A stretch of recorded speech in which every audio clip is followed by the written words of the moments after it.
Hello everyone. तो आज के लेक्चर में हम लोग बात करने वाले हैं एनएलएम के अंदर न्यूटन्स लॉज ऑफ मोशन की। जी हाँ, आप सही सुन रहे हैं, न्यूटन्स लॉज ऑफ मोशन। ये दरअसल है क्या, तो आपको पता है, इससे पहले हम काइनेमेटिक्स के अंदर पढ़ रहे होते हैं कि कोई भी बॉडी चल रही है तो कितना डिस्प्लेस करेगी, उस डिस्प्लेसमेंट को कितने समय में करेगी, यानी वेलोसिटी क्या होगी। और वेलोसिटी के साथ साथ बच्चों हम ये भी जानते हैं कि वेलोसिटी के अंदर चेंज कितना होगा, यानी एक्सेलरेशन कैसे प्रोड्यूस होगा।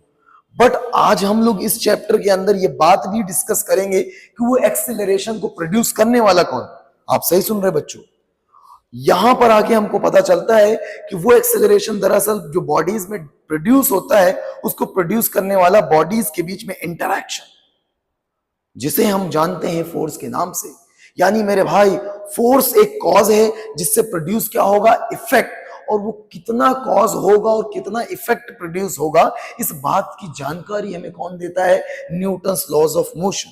यस, आप सही सुन रहे। और सिर्फ यही नहीं, फिजिक्स में बच्चों इतनी महत्वपूर्ण रोल प्ले कर रहे होते हैं कि आपको मैं बता ही नहीं सकता। यस, बता ही नहीं सकता।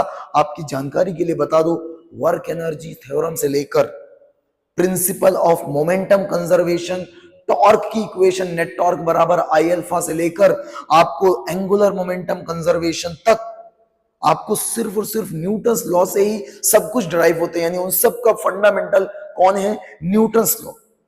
और उनके साथ साथ अपने को कॉज और इफेक्ट की जानकारी देता है। मतलब मैं बोल सकता हूं कि ओवरऑल ये मैकेनिक्स का माई बाप है। और मैकेनिक्स छोड़िए, आप अपने सिलेबस की बात करिए तो चाहे वो इलेक्ट्रोमैग्नेटिज्म हो, चाहे वो मॉडर्न फिजिक्स से लेकर आप बात कर रहे हो फ्लूइड की, हर जगह न्यूटन्स के लॉ लगेंगे।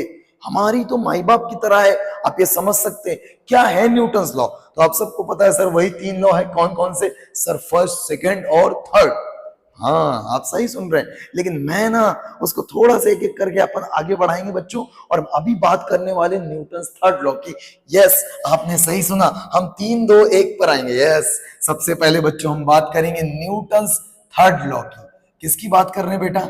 Newton's third law. अब क्या कहता है ये Newton's third law? Please understand. Newton's third law कहता है, सही आपने डेफिनेशन सुना होगा, to every action there is an equal and opposite reaction. हाँ, ये किताबी डेफिनेशन है। एक डेफिनेशन मेरे पास है जो मैंने समझा है। क्या है वो न्यूटन्स थर्ड लॉ? ये कहता है, if a body A apply, या फिर कह लीजिए exert, if a body A exerts force. क्या करती है मेरे भाई? कोई बॉडी ए है जो एक्सर्ट करती है force on body B. Body B, yes, समझिए, अगर कोई बॉडी ए है वो फोर्स एक्सर्ट कर रही है किसी बॉडी बी पर, देन अब आगे की बात चलेगी। Then simultaneously body B also exerts exerts equal force on A। क्या मतलब है साहब? यानी कि ये कहना चाहता है, ये जो अंग्रेजी मैंने झाड़ी है इसको मैं समझाने की कोशिश करता हूं। ये कहना चाहता है कि मेरे भाई, अगर दो बॉडीज है जिनमें से एक बॉडी दूसरे पर फोर्स लगा रही है, तो दूसरी बॉडी उसी समय, बड़ा इंपॉर्टेंट पॉइंट है, हाँ, बड़ा इंपॉर्टेंट पॉइंट है, उसी समय दूसरी बॉडी भी लगा रही होती है पहले पे फोर्स उतना ही। मतलब क्या है सर, थोड़ा समझाओ तो सही। मैंने कहा देखिए ध्यान से, सपोज कीजिए कि अपने पास यहां पर कोई एक ब्लॉक है और यहां पर एक पर्सन खड़ा हुआ है साहब, बढ़िया है, और इसने इस पे लात मारा। तो आप बच्चों देख रहे हो कि पर्सन ने हिट किस पे किया? सर, ब्लॉक पे। ओहो, मतलब पर्सन ने अल्टीमेटली क्या किया होगा, जरा गौर फरमाओ। तो पर्सन ने बच्चों ब्लॉक पे लगाया फोर्स, ऑब्वियसली पर्सन ने लगाया ब्लॉक पे फोर्स। अब आप देखिए, तो न्यूटन्स का थर्ड लॉ ये कहता है कि ब्लॉक भी पर्सन पे लगाएगा फोर्स। और कितना फोर्स लगाएगा? तो सपोज कीजिए कि अगर पर्सन ने इस पे लगाया एफ फोर्स, तो ब्लॉक भी पर्सन पे लगाएगा एफ फोर्स। सर क्या है ये, कुछ अभी भी कम समझ में आ रहा? मैंने कहा बेटो, ये अल्टीमेटली कहना चाह रहा है कि यहां पर कोई अमीर गरीब नहीं है। तुम मुझे 10 रुपए दोगे, मैं तुम्हें 10 रुपए दूंगा। तुम मुझे ढकेलोगे, मैं तुम्हें ढकेलूंगा। तुम मुझे पुश करोगे, मैं तुम्हें पुश करूंगा। तुम मुझे पुल करोगे, मैं तुम्हें पुल करूंगा। तुम मुझे 10 न्यूटन से पुल करोगे, मैं तुम्हें 10 न्यूटन से पुल करूंगा। तुम मेरे पे इलेक्ट्रोमैग्नेटिक फोर्स लगाओगे, मैं तुम्हारे पे इलेक्ट्रोमैग्नेटिक फोर्स लगाऊंगा। तुम मेरे पे ग्रेविटेशनल फोर्स लगाओगे, मैं तुम्हारे पे ग्रेविटेशनल फोर्स लगाऊंगा। तुम मुझे अभी पुश करोगे, मैं तुम्हें अभी पुश करूंगा। कितनी बातें आ गई हैं। यस, और इन्हीं को क्यूमुलेटिवली हम कहते हैं एक्शन रिएक्शन पेयर, यानी इनमें से इन्हीं दोनों को मिला के क्या बोलते हैं बच्चों, एक्शन रिएक्शन पेयर। अब जो बच्चों को कंफ्यूजन आता है, सर कौन एक्शन है कौन रिएक्शन, जब मैंने पेयर बोल दिया मतलब साथ साथ, यहां पर किसी को भी एक्शन बोलिए किसी को भी रिएक्शन बोलिए। याद रखिए, अगर सर मैं एक बात कंफ्यूजन आ रहा है, मैंने कहा क्या बेटे, सर पहले लगता कौन है, एक्शन या रिएक्शन?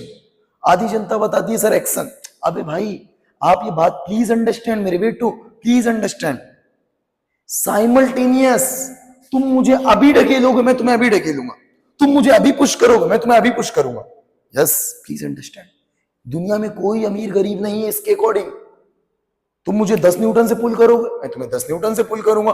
तुम मेरे को इलेक्ट्रोमैग्नेटिक 10 न्यूटन का फोर्स लगाओगे, मैं तुम्हें इलेक्ट्रोमैग्नेटिक 10 न्यूटन का फोर्स लगाऊंगा। यस, यही है न्यूटन का थर्ड लॉ, कि तुम इसको पुश करोगे ये तुम्हें पुश करेगा। कौन पहले करेगा? साइमल्टेनियसली, कोई पहले नहीं। तुम एफ से करोगे ये एफ से करेगा। समझ में आ रहा है क्या? यानी कुछ बुलेट पॉइंट्स हैं, आपको एक्शन रिएक्शन पेयर के बता दे रहा हूं कि बोथ, पहली बात तो बोथ, यहां पर इंपॉर्टेंट पॉइंट समझिए पहले, both action and reaction, both action and reaction acts simultaneously, ये बड़ी बात है, simultaneously, simultaneously दोनों लगते हैं, simultaneously बहुत बात, बहुत अच्छी बात।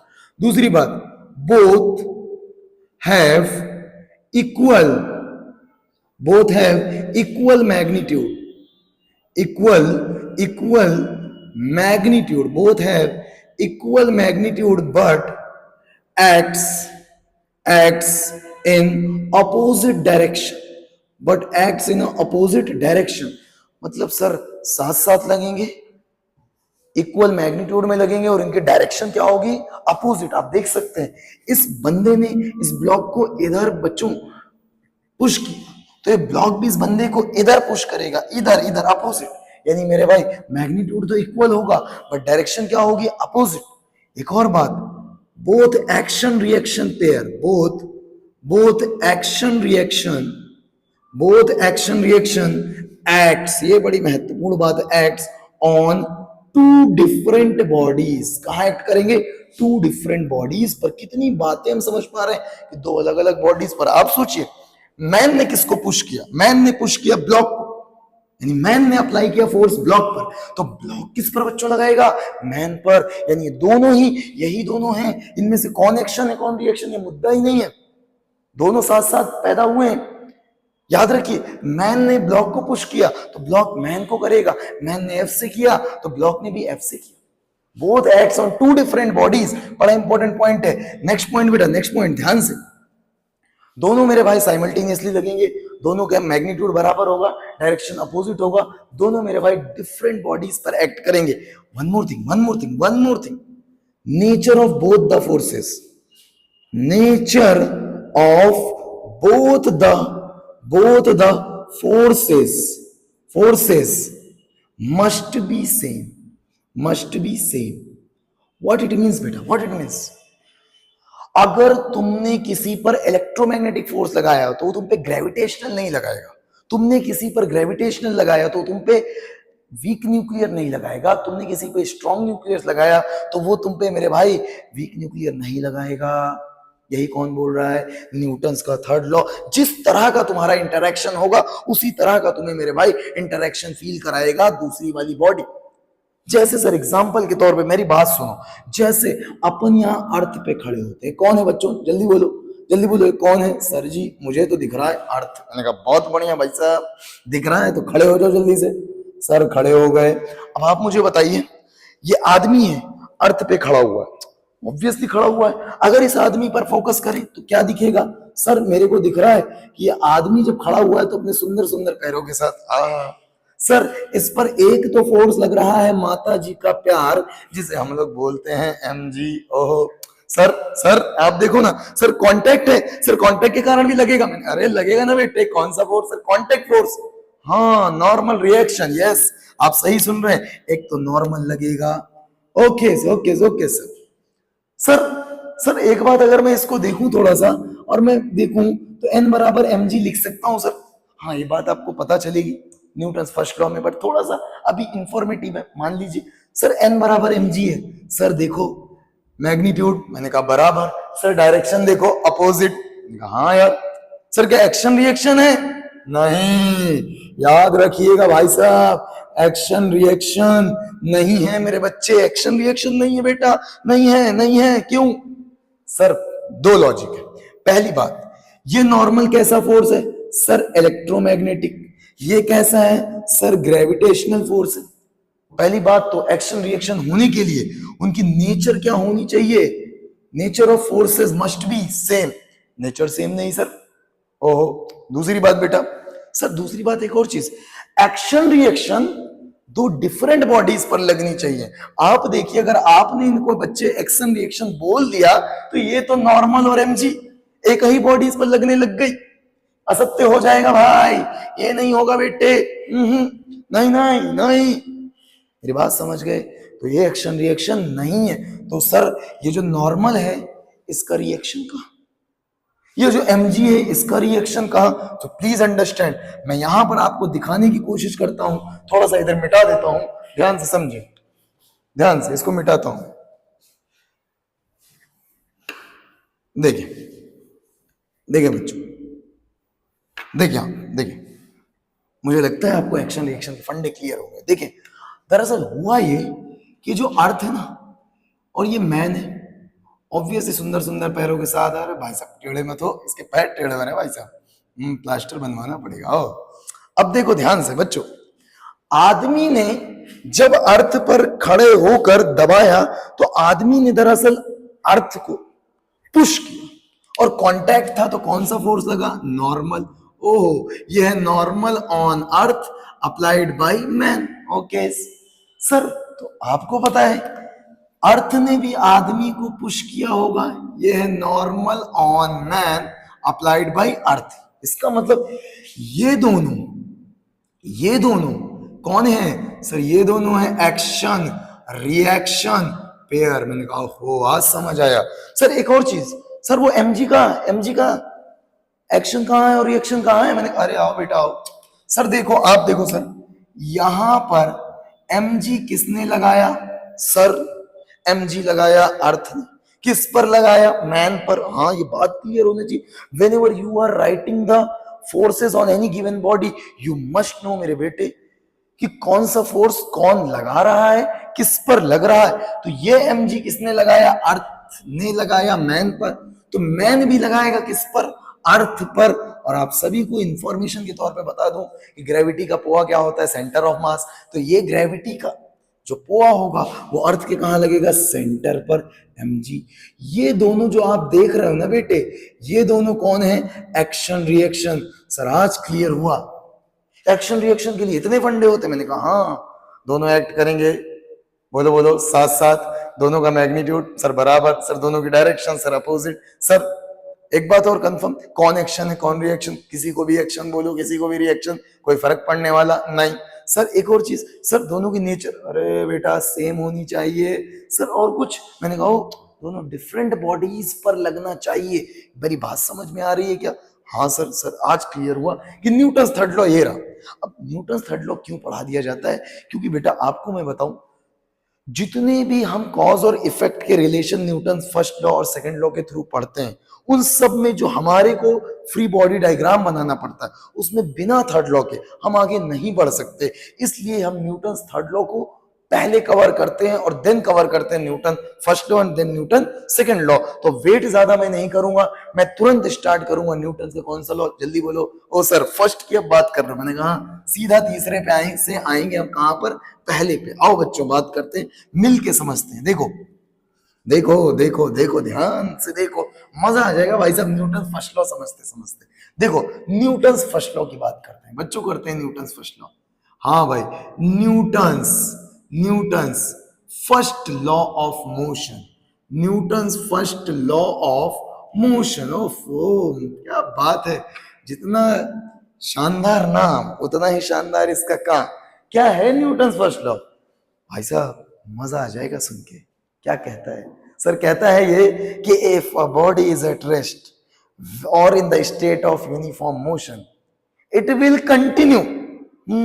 अगर कोई बॉडी रुकी है या फिर चल रही है कांस्टेंट वेलोसिटी से, चलती रहेगी until and unless a net force acts on it।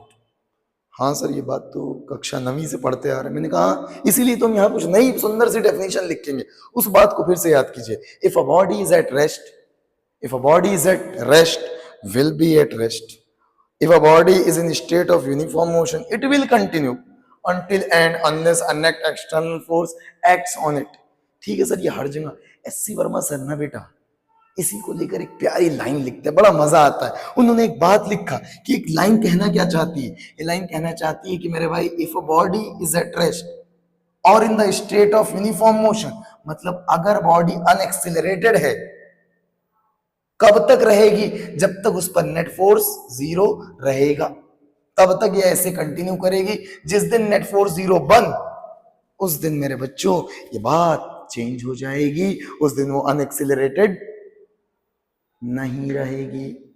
Clear? ओहो, मतलब सर कहना क्या चाहते हो? मैं ये कहना चाहता हूं बेटा कि मेरे भाई इफ, मैं एससी वर्मा सर की लाइन लिखता हूं सीवी की, if vector sum of all the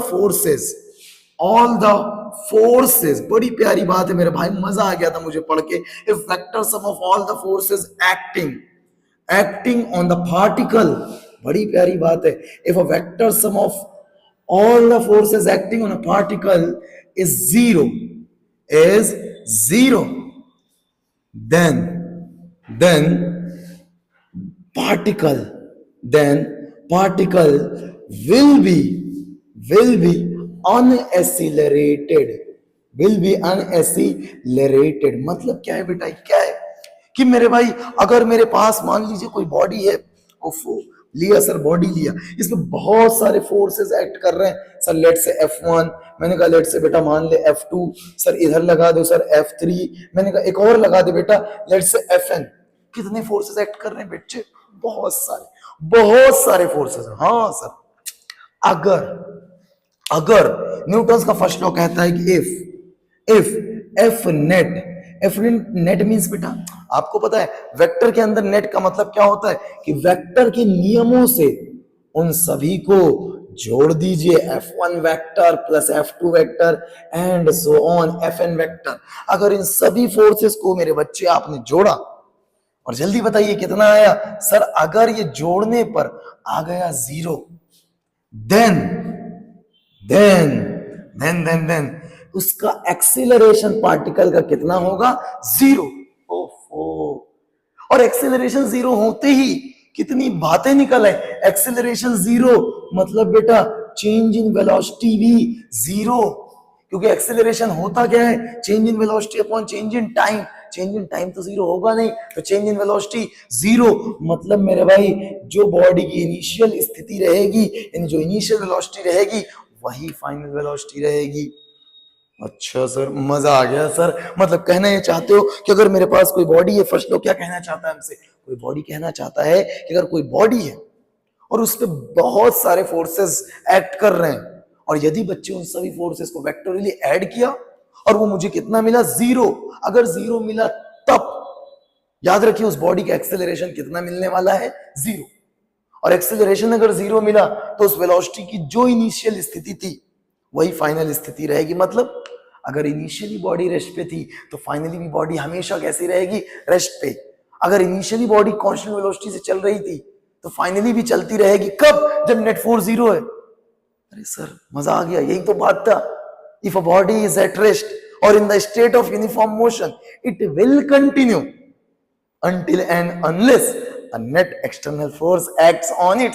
यानी कि अगर नेट एक्सटर्नल फोर्स एक्ट नहीं कर रहा तो अपने स्टेट को कंटिन्यू करेगी। यही तो प्यारी सी बात है बेटा कि अगर इनिशियल वेलोसिटी और फाइनल वेलोसिटी बराबर है, मतलब उसकी स्टेट में चेंज नहीं है, एक्सीलरेशन जीरो है, तो नेट फोर्स सर जीरो। और उल्टा भी ट्रू है, अगर उल्टा भी ट्रू है, मतलब डबल इंप्लाई हो रहा है कि अगर मेरे भाई चेंज इन वेलोसिटी जीरो है, चेंज इन वेलोसिटी का मतलब ये कि अगर इनिशियल वेलोसिटी और फाइनल वेलोसिटी बराबर है तो उस बॉडी का एक्सेलरेशन जीरो होगा। और अगर कोई बॉडी आपको दिख गई कोई बॉडी आपको दिख रही है, ये फील हो रही है कि एक्सेलरेट नहीं कर रही है, अब उस बॉडी पर जितने फोर्सेस लिखे, जितने फोर्सेस लग रहे हैं उनको लिखिए और उनको हमेशा याद रखिए, वो पक्का किसके बराबर आने वाले हैं, जीरो के। मतलब वाइस एंड वर्सा चल रहा है। यस, ये वाइस एंड वर्सा चल रहा है, ये वाइस एंड वर्सा चल रहा है कि अगर मेरे भाई कोई बॉडी अपनी स्टेट को चेंज नहीं कर रही, मतलब या तो रेस्ट पे हमेशा, या तो मेरे भाई कंटिन्यू कर रहे यूनिफॉर्म मोशन को, 100% उसका एक्सेलरेशन आप कहोगे जीरो है, मतलब वो बॉडी अनएक्सेलरेटेड है। और अगर अनएक्सेलरेटेड है तो चिल्ला चिल्ला के कहोगे तो उस पर नेट फोर्स जीरो। और नेट फोर्स जीरो है, याद रखिएगा, किसी भी बॉडी को नेट फोर्स जीरो है मतलब वो बॉडी कैसी है, इन इक्विलिब्रियम। यानी कि अगर मेरे भाई कई बार कोई बॉडी बोल दे कि अनएक्सेलरेटेड है तो आप मान लीजिए कि उस पर net force zero. Net force zero का मतलब वो बॉडी कैसी, इक्विलिब्रियम में। कैसी है, इक्विलिब्रियम में। बहुत बढ़िया। न्यूटन्स फर्स्ट लॉ के बारे में कुछ बातें समझ में है। एक और बात तुम्हें बताऊं, न्यूटन्स फर्स्ट लॉ क्या और बताता है, इसको लॉ ऑफ इनर्शिया भी बोलते हैं, ठीक है, वो बात की बात है। तुम्हें पता है न्यूटन्स फर्स्ट लॉ से कंसेप्ट ऑफ फोर्स ड्राइव होता है। आपको पता है प्रिसाइज डेफिनेशन ऑफ मास आती है, अच्छा से सब बातें आती है। मैंने कहा इसके साथ साथ एक इंपॉर्टेंट चीज बताता हूं जो आपको याद रखना है, केवल बहुत एक्सप्लेनेशन अभी नहीं दूंगा, जब बात में रेफरेंस फ्रेम की करूंगा तब बात करूंगा, मगर अभी ज्यादा नहीं बोलूंगा, अभी थोड़ा सा शब्द बोलूंगा। आपको पता है सर एफ नेट मान लिया जीरो है, ठीक है सर, तो आपने कहा एफ नेट जीरो तो एक्सेलरेशन जीरो, मगर सर एक्सेलरेशन तो फ्रेम डिपेंडेंट होता है। हाँ सर, क्या इंपॉर्टेंट बात बोल दी, मतलब एक्सेलरेशन हो सकता है इस फ्रेम में जीरो, किसी और फ्रेम में जीरो ना हो। मैंने कहा हाँ सर, तब अरे भैया याद रखना, तो हम रिवर्स चलते हैं, यहीं से आता है कंसेप्ट ऑफ इनर्शियल फ्रेम का, यानी कि Newton's first law, N L Newton's, जो न्यूटन्स फर्स्ट लॉ है, देखें ध्यान से, न्यूटन्स न्यूटन्स जो फर्स्ट लॉ है बेटा, न्यूटन्स फर्स्ट लॉ, ये क्या बताता है, यहीं से Newton first law arises the concept of frame, concept of inertial frame. दरअसल हम आज के बाद ये मानते हैं कि इनर्शियल फ्रेम वही फ्रेम होंगे जहां पर न्यूटन्स लॉ लग जाए। यानी ये बात कहां से आती है, न्यूटन फर्स्ट लॉ से। याद रखिएगा ध्यान से कि मेरे भाई Newton first law arises what, concept of inertial frame. ओहो, और याद रखना यहीं से पता चलता है कि those frames are inertial in which NLMs are valid, जिसमें न्यूटन्स लॉ क्या हो, वैलिड, उन्हीं फ्रेम को हम क्या बोलेंगे, इनर्शियल। सर ऐसा फ्रेम लाएंगे कहां, कहीं नहीं है, बट कहीं है ही नहीं, बट कहां है ऐसा इनर्शियल फ्रेम, कहां है पता नहीं, बट अर्थ। किसको मेरे भाई, earth is taken as inertial frame. मैं ज्यादा टेढ़ा मेढ़ा नहीं लिखूंगा, मैं बस ये समझाने की कोशिश कर रहा हूं कि न्यूटन फर्स्ट लॉ क्या था। जल्दी से एक बार हाथ में मुट्ठी में आना चाहिए, हाँ आना चाहिए। क्या कहते हैं न्यूटन फर्स्ट लॉ, सर किसी भी बॉडी पर, किसी पार्टिकल पर अगर बहुत सारे फोर्सेस लग रहे हैं बेटे, उन सभी फोर्सेस को वेक्टोरियली हमने जोड़ा और कितना पाया, जीरो। याद रखिए, पक्का उस बॉडी को हम बोलेंगे कि वो अनएक्सेलरेटेड है, मतलब उसका एक्सेलरेशन सर जीरो। हाँ सर, मतलब उसकी change in velocity zero, velocity constant, sir पहले जीरो थी अब भी जीरो रहेगी, सर पहले 10 मीटर पर सेकंड थी अब भी 10 मीटर पर सेकंड रहेगी। मतलब overall what we are getting बच्चे, हम यही पा रहे हैं कि वो बॉडी अगर अपनी स्टेट को चेंज नहीं कर रही, अपने पुरानी स्टेट को कंटिन्यू कर रही है, तो पक्का वो बॉडी अनएक्सेलरेटेड होगी। और अगर वो बॉडी अनएक्सेलरेटेड है दोस्त, तो क्या होगा बच्चे, सर अगर वो बॉडी अनएक्सेलरेटेड है तो 100% उस पर नेट फोर्स जीरो। इसका मतलब आज के बाद हम इसको यही उल्टा ही यूज करेंगे। अगर हम मेरे भाई किसी भी बॉडी को, मेरे बच्चे किसी भी बॉडी को अनएक्सेलरेटेड पाते हैं तो हम उस पर सभी फोर्सेस को लिखेंगे और उसका वेक्टर सम कितना कर देंगे, जीरो। सर जैसे आओ एग्जांपल खेलते हैं, आओ धीरे धीरे एकदम जीरो से शुरू करेंगे फिर आगे तक जाएंगे। पहला एग्जांपल देखो, पहला एग्जांपल मैंने कहा सपोज करिए एक वॉल है और इस वॉल से मैंने एक स्ट्रिंग के साथ एक ब्लॉक को कनेक्ट किया। ऑब्वियसली ये बात आप लोग एक बच्चे से भी बोलेंगे तो कर देगा, नहीं नहीं हल्का है बट बढ़ाएंगे, धीरे धीरे बढ़ाएंगे। मैंने कहा एक वॉल था, वॉल से एक स्ट्रिंग लटकाया, स्ट्रिंग से मैंने 5 kg का एक ब्लॉक हैंग किया। अब आपसे पूछा जा रहा है कि टेंशन इन द स्ट्रिंग। अब आप सोचिए ना, टेंशन इन द स्ट्रिंग आपको निकालनी है। आपसे ये नहीं बोल रहा है कि apply Newton second law, apply Newton first law, apply this law, apply that law. आपसे ये नहीं बोल रहे वो, आपसे कह रहा है टेंशन बताओ। मगर आप पढ़े लिखे आदमी हैं, आप सब होशियार हैं, आप एक बेहतरीन प्लेटफॉर्म से पढ़ रहे हैं और आपको पता है कि सर ये तो चल नहीं सकता, बंधा हुआ है। मैंने कहा अच्छा बेटा, मैंने कहा नहीं चल सकता, तुमने कहा नहीं चल सकता, तो मैंने कहा ये मुझे दिख रहा है, मुझे दिखा कि एक्सीलरेशन इसका कितना रहेगा सर, 0। सर एक्सीलरेशन 0 रहेगा, ये बात इंप्लाई करती है कि इस पर नेट फोर्स कितना रहेगा सर, 0। मतलब आप यही कहना चाहते हो कि मेरे भाई इस पर नेट फोर्स लिखूं और इसको किसके बराबर कर दूं सर, 0 के। चलो लिखते हैं। और याद रखना सर फ्रेम, अरे फ्रेम की टेंशन नहीं लेनी। अर्थ को कैसा ले लिया गया, इनर्शियल फ्रेम। मानव जाति कहां निवेश करती है, अर्थ पे। तो अर्थ को हमेशा मस्त रहना है, कोई प्रॉब्लम नहीं करनी फ्रेम व्रेम की। अभी जब तक हम बात करेंगे फ्रेम की तब उस पर महफिल में आएंगे, अभी तो हम मुद्दे पे आ रहे हैं। समझ रहे हैं आप मेरी बात। देखें तो मैंने इस ब्लॉक को बनाया सर इस ब्लॉक पे नीचे की तरफ एक फोर्स लगता है सर, कौन सा, माता जी का प्यार, कौन सा, mg। सर mg कितना, 5 × 10 कितना बेटा, 50। सर ऊपर रस्सी के कारण सर एक टेंशन लगता। अच्छा सर लगा दिया। सर अब बताओ ये किधर जाएगा, अरे अभी आपने कहा ये नहीं जाएगा, तो इस पर नेट फोर्स 0। मतलब इन दोनों का सम लिखूं, और आपको पता है दो वेक्टर अपोजिट दिशा में हो तो मेरे भाई उनको जोड़ने के लिए उनको डायरेक्टली घटा दिया जाता है, 50 - t। ये क्या लिखा आपने, नेट फोर्स। और आपकी जानकारी के लिए बता दूं कितना होना चाहिए, 0। और यहीं से आपको समझ में आता है कि t बराबर कितना आया, 50 Newton. Okay, is it clear. तो कैसे हम लोग यूज कर रहे हैं मेरे बेटे, कुछ समझ में आ रहा है कैसे यूज कर रहे हैं। हाँ सर आज के बाद कोई भी बॉडी को हम अनएक्सेलरेटेड फील कर पाएंगे तो हम तुरंत उस पर नेट फोर्स लिख देंगे, 0। कितना, 0। आओ देखते हैं कैसे एग्जाम्पल अच्छे लेवल के बनते हैं। आओ मिल के करते हैं, देखो ध्यान से, मिल के करते हैं। आओ सब, हम सब मिल के करें ध्यान से।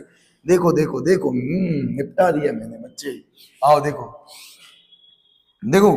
मेरे राजाओं, देखो एग्जाम्पल फिर से बढ़ा रहा हूं, थोड़ा लेवल बढ़ेगा। याद रखना 0 से स्टार्ट करेंगे, हीरो बन के दिखाएंगे सब। एक यहां पर वॉल थी, वॉल से मेरे भाई एक रस्सी बांधी, रस्सी को फिर एक पुली से पास करा दिया। याद रखिए हम ये मान के चल रहे हैं, चूंकि हम अभी न्यूटन्स के नियमों पर बात कर रहे हैं तो सारे बेसिक, रस्सी आइडियल है, पुली आइडियल है, रस्सी की क्या प्रॉपर्टीज है, कौन से फोर्सेस कहाँ डेवलप हो रहे हैं, सिस्टम कैसे मानना है, किसकी क्या कंस्ट्रेंट है, you all know. Now we are focusing कि मेरे भाई एक वॉल था, वॉल से एक रस्सी लटकाई, उससे एक ब्लॉक बांध दिया। अगेन ब्लॉक का मास कितना, 5 kg। और यहां देखिए पुली भी मेरे भाई फिक्स है। आपसे पहली बात, 2 सवाल ये छोटे पूछ सकता है। पहला मुद्दा, tension in the string, tension in the string. Okay, tension in the string. Sir ये पहला सवाल है, मैंने कहा बताते हैं।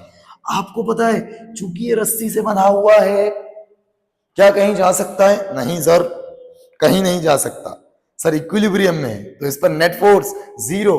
तो मैंने तुरंत मान लिया उसको सिस्टम। उस पर लगा नीचे कौन सा फोर्स सर, ग्रेविटी के कारण एक तो लगेगा mg। सर ऊपर सर टेंशन, सर आपको पता है कहीं जा नहीं सकता तो टेंशन की वैल्यू सर 50। अच्छा सर तो इसका बी पार्ट क्या बनेगा, आओ देखो। इसका बी पार्ट सर आपसे पूछेगा, find the force exerted by the clamp on the pulley, यानी पुली पर क्लैंप, ये वाली चीज कितना फोर्स लगा रही होगी। आओ देखो ध्यान से, बनाते हैं पुली की FBD। और आपको पता है रस्सी लटक रही है, रस्सी में कौन सा फोर्स आया होगा सर, यहां टेंशन, सर यहां टेंशन, सर यहां भी टेंशन, और सर यहां भी tension. Is it clear? Yes sir. Sir sir sir इधर टेंशन, सर इधर, सर टेंशन। और सर ये क्लैंप का एक फोर्स है, मैंने उसको लेट से एन की तरह दिखा दिया। ओके सर, एन की तरह दिखा दिया। अब आपको पता है इस टेंशन की वैल्यू सर 50, सर इस टेंशन की वैल्यू सर 50। और आपको पता है अगर अगर इस बॉडी पर नेट फोर्स जीरो है, क्यों सर? पुली तो फिक्स है। हाँ, मतलब पुली भी इक्विलिब्रियम में है। तो आपको पता है इन दोनों का जो रिजल्टेंट होगा वो इधर ही आएगा और वो उसको कैंसिल कर रहा होगा। अच्छा सर, मतलब मैं लिखूंगा कि मेरे भाई इसका जो रिजल्टेंट है, इसका रिजल्टेंट इन दोनों का कितना आएगा? आप याद कीजिए, वेक्टर एडिशन, दो वेक्टर परपेंडिकुलर हो तो अंडर रूट ए स्क्वायर प्लस, बोलो बोलो जल्दी, अरे सर अंडर रूट ए स्क्वायर प्लस बी स्क्वायर। मजा आ गया। इसका मतलब यहां पर कितना आएगा? अंडर रूट 50 का स्क्वायर प्लस 50 का स्क्वायर, और जल्दी से मैथ लगाओ, कितना आएगा? 50 अंडर रूट 2, इतना न्यूटन आएगा। इसका मतलब सर ये जो n है वो इसके बराबर होगा। मैंने कहा एग्जैक्टली आप सही कह रहे हो, कितना? 50 अंडर रूट 2। तो दो महत्वपूर्ण सवाल बने, बेसिक सवाल था ऑब्वियसली, लेवल बेसिक है सर। और थोड़ा, मैंने कहा और अच्छा करते हैं, और अच्छा करते हैं, सवालों को बढ़ाते हैं मेरे दोस्त, मेरे भाई, मेरे बच्चे, सुने ध्यान से। क्या है सवाल अगला? देखो फिर से अगला सवाल फोकस करते हैं, मजा आने वाला है। देखो अपने पास यहां पर एक चैम्बर है, जल्दी बोलो कौन है? सर चैम्बर आपने बोला। मैंने कहा हाँ बिल्कुल सही बोला, यहां पर एक चैम्बर है सर। सर इस चैम्बर के बाद क्या है? सर यहां पर एक पुली है, यहां पर एक पुली है, और इस पुली से एक स्ट्रिंग यहां हैंग कर रही है। ओफो, मजा आ गया। ये बात है सर। सर सर थोड़ा आदमी का पेट बड़ा बना दो। मैंने कहा आओ, ये लो सर, बना दिया बड़ा। और ये आदमी खींच रहा है, ये आदमी खींच रहा है। ओके सर, इस पूरे चैम्बर का वेट, इसका वेट सर 20 किलो। सर ये आदमी का वेट, अरे आदमी हल्का फुल्का है, कितना है? 30 किलो। ओके, कोई दिक्कत नहीं है? नहीं है, नहीं नहीं नहीं, कोई दिक्कत नहीं। समझ में आ रहा है क्या? मैंने कहा बढ़िया है सर। सर बहुत बढ़िया। मैंने कहा एक बात आपसे पूछा है, find the force exerted, find the force exerted by on the man on the string such that system, बढ़िया भाई, सिस्टम remains स्टेशनरी। कैसा रहे? स्टेशनरी। ओफो, मजा आ गया, स्टेशनरी रहने वाला है। मैंने कहा अब सोचो, ये पुली ऑब्वियसली यहां बंधी हुई है, ये देखिए बनी हुई, ठीक है। मैंने कहा पूरा सिस्टम स्टेशनरी रह रहा है, तो एक काम में दिमाग लगाता हूँ। मैंने कहा क्या दिमाग लगाने वाले हो सर? सर पहले देखो मैं क्या सोचता हूँ। बच्चे देखें, बेटा आप सुने ध्यान से, क्या इस्तेमाल करने वाला हूँ। सर मैंने एक काम किया कि यहां पर सिस्टम में किसको अरेंज मानता हूं? इस पूरे चैम्बर को, इंक्लूडिंग द मैन। अब आप जरा सोचो, मैन ने रस्सी को किधर पुल किया? नीचे। तो रस्सी भी मैन के हाथों पर किधर फोर्स लगाएगी? ऊपर। सर कौन सा? टी। और आपको पता है अगर यहां पर लेट से आप देखोगे आदमी ने टी फोर्स से खींचा तो रस्सी भी आदमी के हाथों को टी, तो यहां भी बेटा टी, यहां भी इवन कौन सा? टी। सर ये क्यों टी टी? याद कीजिए, if string is ideal then in the same string tension will be same at each and every point if the rassi is not fixed at anywhere. okay मतलब कहीं फंसी ना हो, whatever be that। ध्यान से सुने, आप देखें ध्यान से, तो यहां पर भी मेरे भाई लगेगा टेंशन। अब आप देखो, अगर इस सिस्टम को पूरे को आपने सिस्टम माना तो आपने देखा मेरे बेटे, आपने देखा कि सर यहां पर मेरे को दो एक्सटर्नल फोर्स दिख रहे हैं जो ऊपर की ओर लग रहे हैं। कौन कौन सा? टी और टी। और सर नीचे लगेगा, सर नीचे दोनों का मास है तो दोनों के कारण लगेगा mg। सर एक के कारण लगेगा 20 इंटू जी, सर दूसरे के कारण लगेगा 30 इंटू जी। ओके बढ़िया। इसका मतलब इस पर भी नेट फोर्स रहेगा 0, और जैसे नेट फोर्स किया 0, ऊपर वाले फोर्स कितने? सर t प्लस टी, कितना बेटा? 2t। नीचे बेटा सर 20g प्लस 30g, ओहो 50g। तो टी की value 25G, that means 250 Newton. अरे क्लियर? अरे बोलो, समझ आया? ऐसे बेसिक बेसिक सवाल हमको खेलने, बेसिक बेसिक, अल्टीमेट बेसिक। अब ध्यान से सुने, और आगे और लेवल बढ़ाते हैं, न्यूटन फर्स्ट लॉ पे आगे लेके चलते, एक अच्छा सवाल कराते हैं, है ना भाई? आगे चलते हैं, एक अच्छा सवाल की ओर लेके चलते हैं। देखिए ध्यान से, बात जरा सुने और गौर फरमाए बेटा, न्यूटन फर्स्ट लॉ पे और अच्छे सवाल कराते हैं। देखिए देखिए ध्यान से, मेरे पास यहां पर अभी एक बेसिक सवाल है, देखिए ध्यान से।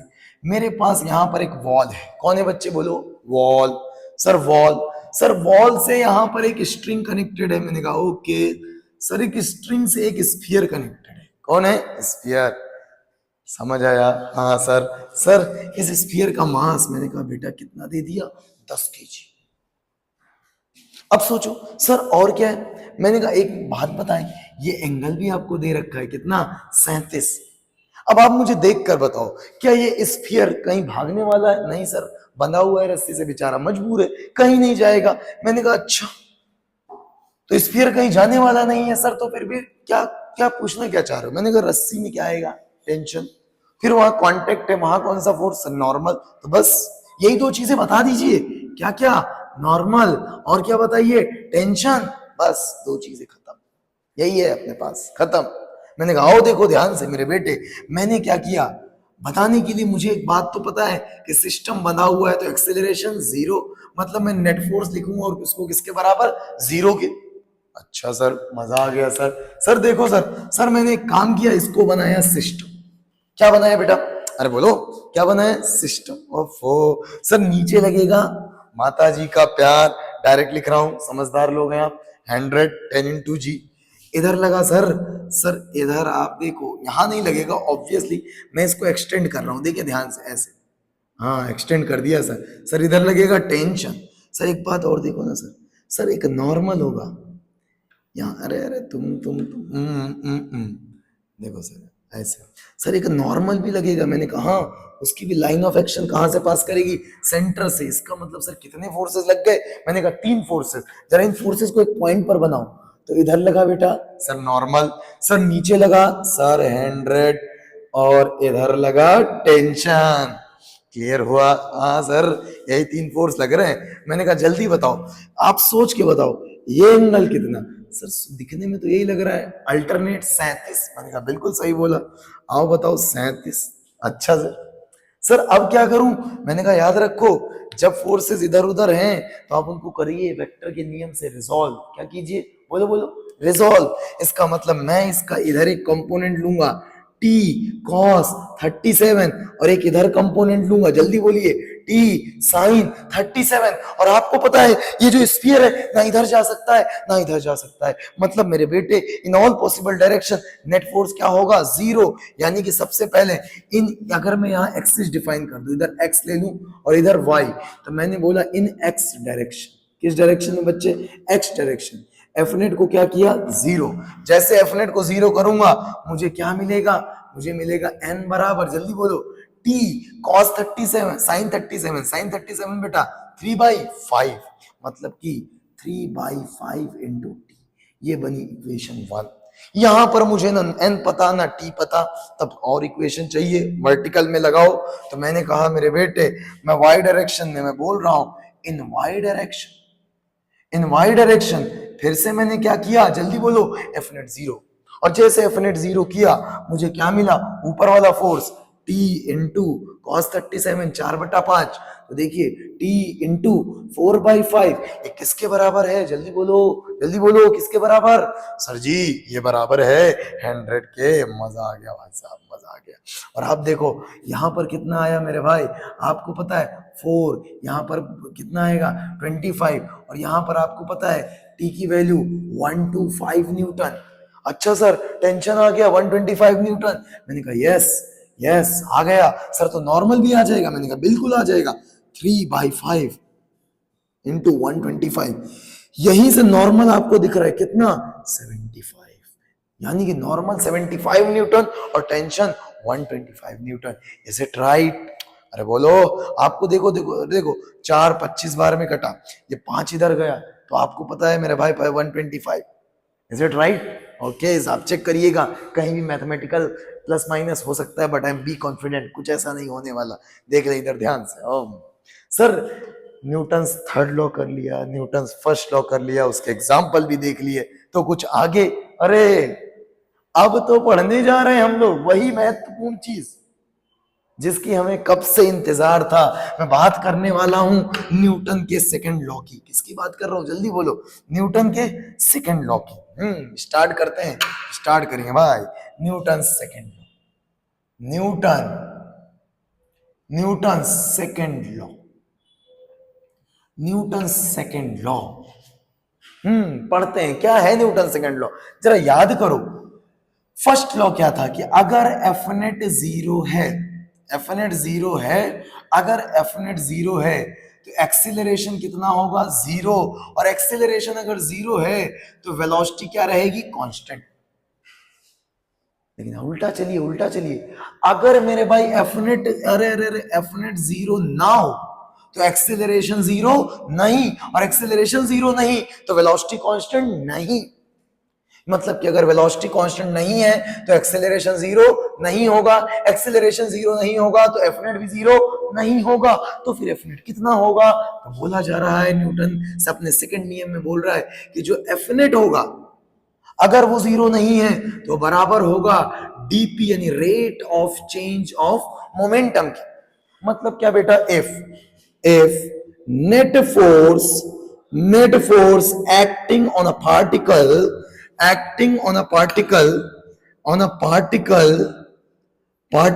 is non-zero, then अगर किसी पार्टिकल पर नेट फोर्स जीरो नहीं है फिर क्या होगा, जल्दी बताओ। सर जीरो नहीं है, then that F net यानी that net force will be the rate of change of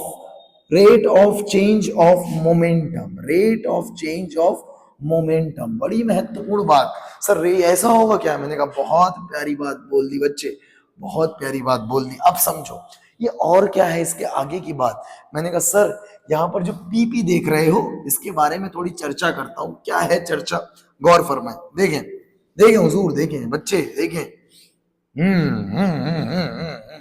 कहने भाई साहब बहुत देर से दिखा रहे हो आप, जल्दी जल्दी पढ़ाओ। मैंने कहा सुनो आओ देखो मेरे भाई, आपको पता है अगर किसी सिस्टम पर नेट फोर्स जीरो नहीं होगा तो एक्सेलरेशन जीरो नहीं होगा, एक्सेलरेशन जीरो नहीं है तो वेलोसिटी कांस्टेंट नहीं होगी, तो फिर वो नेट फोर्स क्या होगा, फिर वो नेट फोर्स सर जी डीपी अपॉन डी के बराबर है। और यहां पर P क्या है सर, P एक एडिशनल बढ़िया क्वांटिटी है जिसको हम पहले से जानते हैं, momentum. And momentum is what, strength of motion that is product of mass into velocity. Sir क्या बोल गया, मैंने कहा मजा आ गया। इधर देखो, याद रखिए एफ नेट बराबर डी बाई डी टी, और आपको पता है m इंटू वी, और आपको पता है न्यूटन सेकेंड लॉ लगेगा कब, जब मास कांस्टेंट हो। इसका मतलब यहां पर एक बात और लिख लीजिएगा, valid when mass is constant. Please बहकावे में मत आइएगा। हाँ, वेरिएबल मास सिस्टम में अलग फंडे होते, थ्रस्ट व्रस्ट का पंगा आता है। Newton second law is only valid for a constant mass, याद रखिए। तो सर अगर मास कांस्टेंट है, वेलोसिटी, अरे वेलोसिटी भैया जब एक्सेलरेशन जीरो नहीं है तो वेलोसिटी कांस्टेंट नहीं होगी। सिर्फ कौन कांस्टेंट है, मास। ले लीजिए मास को बाहर, सर मास को ले लिया बाहर, सर आपने कह दिया मास ले लिया बाहर। सर एफ नेट बराबर m dv बाई dt, मैंने कहा यस, याद करो what is dv by dt। Sir dv by dt sir acceleration, तो फिर कह दो कि एफ नेट किसके बराबर होगा, सर m इंटू a के बराबर होगा। और इस पर भी मैं बहुत बोल सकता हूँ, ये एक्सेलरेशन किसका है, सेंटर ऑफ मास का। अरे जाने दो जाने दो अभी बस तुम किसी एक पार्टिकल के लिए इसको शानदार तरीके से लगाओ कि अगर कोई बॉडी एक्सेलरेटेड दिख रही है उस पर नेट फोर्स लिखो और उसको किसके बराबर कर दो, m इंटू ए के। बहुत महत्वपूर्ण बात है। यही वो सुंदर सी इक्वेशन है जो कितना कॉज है तो कितना इफेक्ट आएगा, ये कितना इफेक्ट है तो कितना कॉज आएगा। हाँ यस, बड़ी प्यारी सी बात है। तो आपको मैं इस पर भी एक सुंदर सुंदर से सवाल कराने की कोशिश करता हूं, कुछ ऐसे जिसमें भाई नेट फोर्स जीरो ना हो सर। जैसे आओ देखो, आओ देखो, एग्जाम्पल के तौर पे मैं लेके चलता हूँ, देखो ध्यान से। देखो इसको मिटा रहा हूँ, अरे मिटा दे सर, सर आप मिटा दो सर, आप जम गया, हमको जम गया। आओ तो देखो ध्यान से, देखो बच्ची, देखो देख बेटा, देख देख देखो, मैं एग्जाम्पल लेना शुरू करता हूँ। सबसे बेसिक एग्जाम्पल, एकदम बेसिक बच्चा वाला एग्जाम्पल लेता हूँ। बेसिक। सर बेसिक बता के खतरा तो नहीं लाओगे? हाँ, इरादा कुछ ऐसा ही है। मैंने कहा एक ब्लॉक है और एक ब्लॉक पर एक फोर्स लग रहा है बेटा, एफ। कौन सा फोर्स लग रहा है? एफ। और ये एफ कांस्टेंट नहीं है, हाँ, फंक्शन है किसका? टाइम का। ओफो सर, ये बात है, हाँ। और ये फोर्स लग रहा है किसी अल्फा एंगल पर। अच्छा सर, सर इसका मास वास? मैंने कहा एम मास ले लो। अब बताओ मुझे क्या होगा? सर इस फोर्स का कुछ टुकड़ा इधर आएगा और कुछ टुकड़ा इधर आएगा। अच्छा सर यहाँ फ्रिक्शन व्रिक्शन, अरे भूल जा बेटा, जब चैप्टर पढ़ेंगे तब बात करेंगे, अभी सब स्मूथ है। सर तो एक कंपोनेंट इधर आएगा सर, एक कंपोनेंट इधर आएगा सर, इधर वाला कंपोनेंट तो कुछ कर नहीं पाएगा। मैंने कहा हाँ सर, लेकिन इधर वाला चला देगा। मैंने कहा हाँ चलाएगा सर, चलाएगा तो क्या होगा? सर एक्सेलरेशन आएगा। सर एक्सेलरेशन सर वेलोसिटी आएगी, वेलोसिटी में चेंज होगा सर, वेलोसिटी आएगी। मैंने कहा वेलोसिटी आएगी, हाँ। मैंने कहा उस बात की तुमसे बात करने जा रहा हूं, फाइंड, मैं लिखने जा रहा हूं। मैंने लिखा find the velocity, find the velocity of the particle, when it just lift up, just lift up. बहुत प्यारा सवाल बना दिया यार, मजा आ गया, जस्ट लिफ्ट अप कर जाए। अच्छा सर ये है, तो सर जल्दी से बताओ इसके सॉल्यूशन, मैं तो सर सुनना चाहता हूं। मैंने कहा देखो बेटा, मैंने क्या किया बेटा, इसको ब्लॉक को सिस्टम माना। देख मैंने बेटा क्या किया ना, बहुत सारे ट्रेडिशनल सवाल उठाने से अच्छा एक बेहतरीन सवाल उठा लिया, मजा आ जाएगा, अभी देखना ध्यान से। सर मैंने इसको सिस्टम माना। मैंने कहा फिर क्या चाहते हो? सर आप देखो, सर इधर फोर्स लग रहा है, कितना फोर्स लग रहा है सर? एफ फोर्स लग रहा है। मैंने कहा लगा दो। सर कितने एंगल पे लग रहा है? सर अल्फा पे। मैंने कहा लगा दो। सर आप देखो ना, अगर मैं इसको सिस्टम मानूं तो जल्दी बताइए सर नीचे क्या लगेगा? मैंने कहा mg। इसमें किसी को शक नहीं है? अगर इसमें शक है तो सवाल समझने में प्रॉब्लम हो जाएगी, इसमें शक नहीं होना चाहिए। इधर लगेगा सर नॉर्मल। और आपको पता है सर, इसके दो कंपोनेंट करने जा रहा हूं मैं। एक कंपोनेंट सर एफ, जिधर एंगल बोलिए उधर वेक्टर रेजोल्यूशन से cos, F cos alpha. Sir इधर बोलो, सर इधर मैं लिखूंगा एफ साइन अल्फा। क्या लिखूंगा जल्दी बोलो? सर इधर लिखूंगा एफ साइन अल्फा। हाँ जी, हाँ जी, मुझे लगता है देखने में कोई प्रॉब्लम नहीं, मजा आ रहा है सर। ठीक है सर, एक काम करता हूं, ये इधर चल नहीं सकता तो मैं इन वाई डायरेक्शन, जिधर चल सके उधर न्यूटन सेकेंड लॉ, जिधर ना चले उधर न्यूटन फर्स्ट लॉ। आप लिखो n plus F sine alpha बराबर क्या लिखोगे सर? सर मैं तो mg लिखूंगा। मजा आ गया सर, ये तो इक्वेशन बन रही, बहुत प्यारा, मजा आ गया। अब आप देखो सर, इस दिशा की बात करता हूं, सर क्या लिखोगे? Sir F cos alpha. ये तो नेट फोर्स लिखा, किस दिशा में? इन एक्स डायरेक्शन। सर कहां है आपका x और कहां है आपका y?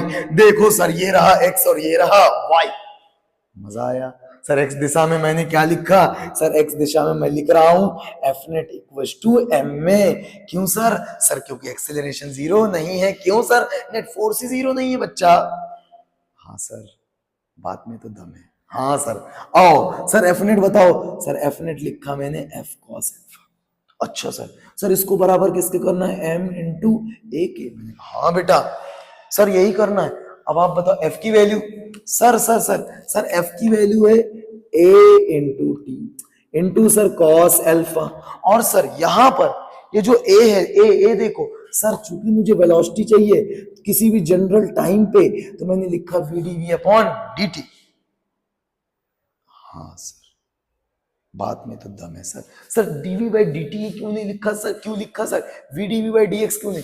अरे फोर्स देखिए बेटा किसका फंक्शन है? सर टाइम का, इसलिए मैंने एक्सेलरेशन को रिप्लेस किया dv बाई dt से।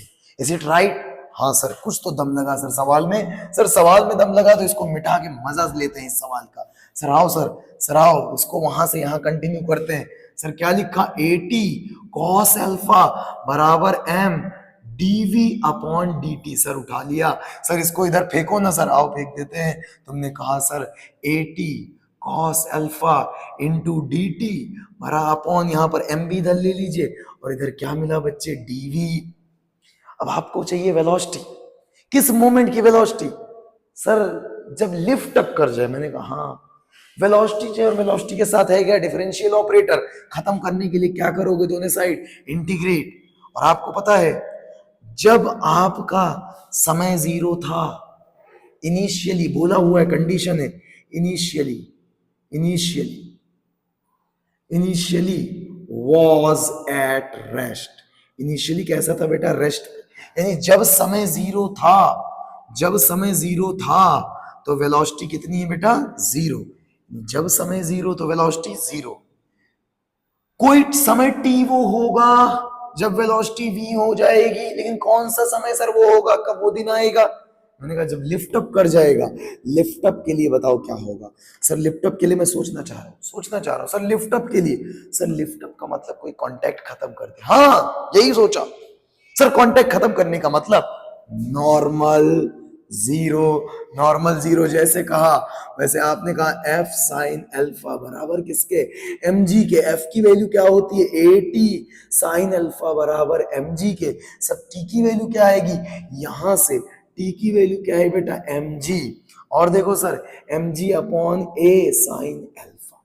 और आप देखिए यहां पर मैं टी की वैल्यू क्या रखूंगा, वही वैल्यू आ गई, M G upon A sine alpha. Is it right? Yes sir. Sir अब क्या करना है, इंटीग्रेट करते हैं, मिल के करते हैं इंटीग्रेट। मैंने कहा देखो ए बाई एम तो भैया हो जाएगा बाहर, कॉस अल्फा भी हो जाएगा बाहर। सर ये सब बाहर क्यों ले रहे हो भैया, इंटीग्रेशन मैथ्स में खेल रहे हैं हम। कांस्टेंट है, बाहर फेंको। सर टी डी टी का integration, sir T square by two, two भी इधर ले आओ, और यहां लिमिट चढ़ा दो जीरो टू एम जी, और यहां पर क्या लिखेंगे, ए साइन अल्फा। और डीवी का इंटीग्रेशन सर वी, लिमिट चढ़ा दो सर जीरो टू वी। आप जेई वाले हो सर, यहीं भी छोड़ सकता हूं, मगर मैं आपको यहां नहीं छोड़ूंगा। नहीं छोड़ेगा, नहीं छोड़ेगा, नहीं छोड़ेगा, हम करेगा। आवा आवा इधर आवा बाबा, इधर आवा। अपर माइनस लोअर, देखो A upon two M cos alpha, और यहां पर देखिए एम स्क्वायर जी स्क्वायर, और upon A square sine square, और क्या लिख दिया बच्चे, अल्फा। Is it right? हाँ सर। सर माइनस का जीरो और अपॉन डीवी में अपर माइनस लोअर रखो, क्या आ जाएगा, वी। और देखो यहां से कुछ कट रहा है सर, एम से एम कट रहा है सर, ए से ए कट रहा है, क्या मिला सर, सर मिला मुझे एम, और क्या मिला सर, जी स्क्वायर, अपॉन में sir two sine square alpha, और सर यहां पर क्या है, कॉस अल्फा, और बराबर क्या है, वी। क्या बात समझ में आई है? तो हम लोगों ने न्यूटन के पहला नियम, दूसरा नियम और तीसरा नियम सब कुछ समझ लिया है। क्लैरिटी है। मिलते हैं, धन्यवाद आज के लिए। कितनी देर का हो गया?